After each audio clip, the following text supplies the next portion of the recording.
Adrien Rabiot a une nouvelle fois décliné l'offre d'un grand club européen.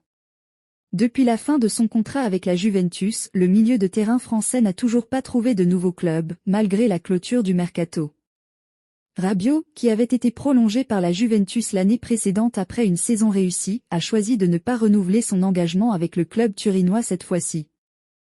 Cet été, alors qu'il dispute l'Euro 2024 sans club, il a connu un mercato relativement tranquille, bien que Liverpool ait manifesté un intérêt. Récemment, l'AC Milan, en quête d'un renfort au milieu de terrain après le départ d'Ismaël Bennacer, s'est montré intéressé par le joueur de 29 ans.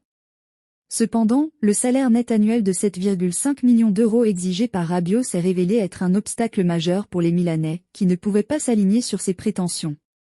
Selon la Gazzetta dello Sport, bien que Milan ait proposé une offre considérable en fonction de ses moyens, Rabiot l'a jugée insuffisante et l'a refusée. Parallèlement, aucune offre saoudienne n'a été formulée pour Bennacer, ce qui aurait pu offrir plus de marge de manœuvre financière aux rossoneri. Ainsi, Adrien Rabiot se retrouve toujours sans club, en attendant l'opportunité idéale. L'OM a trouvé un accord avec deux clubs pour Azzedine Ounahi.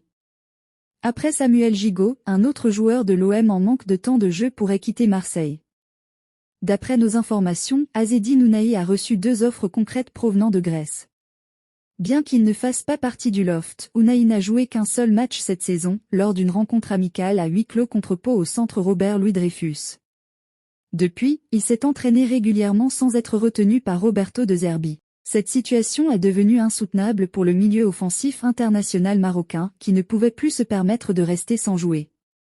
Rapidement courtisé au Moyen-Orient, notamment par Al Sadd au Qatar, qui lui offrait un salaire de 7 millions d'euros par an, l'ancien milieu du SCO d'Angers a décliné l'offre. La Fédération marocaine de football avait prévenu le numéro 8 de l'OM qu'un départ pour le Moyen-Orient lui coûterait sa place chez les Lions de l'Atlas, une perspective inacceptable pour ce joueur de 24 ans, titulaire de 30 sélections et auteur de 5 buts avec la sélection nationale. L'OM s'est donc mis d'accord avec le Panathinaïkos et l'Olympiakos pour un prêt.